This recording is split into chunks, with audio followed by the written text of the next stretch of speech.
of a sad day is taking place here, and we've quite conscious of the fact that it was broadcast that we were one of the lowest dose rates in the motu.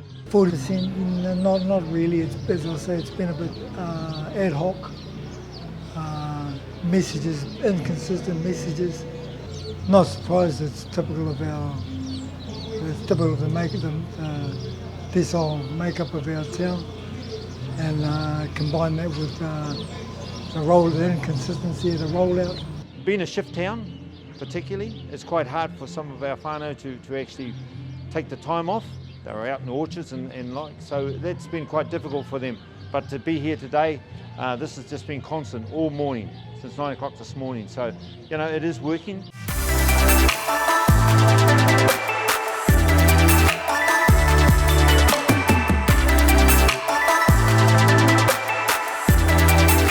I think it's great for the community. I have to say I've never seen so many people come out, and especially looking at a lot of the young people and the families that are coming on.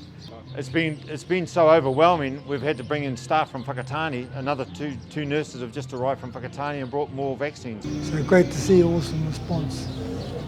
Once you give our people the opportunity, this is what you get. Simple formula, bit of music, local food vendors, and a good day for it, and we're away. So I was a bit anti-vaccine at the time, but it was my mokos, my three-year-old and my 1-year-old that live at home with me, because they couldn't get their vaccination. Me and my wife took it upon ourselves to do it on their behalf.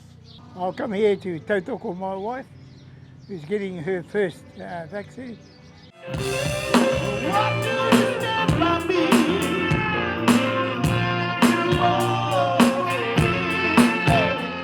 I think it needs to go back to our Māori health providers to push it for Māori, more than the DHB.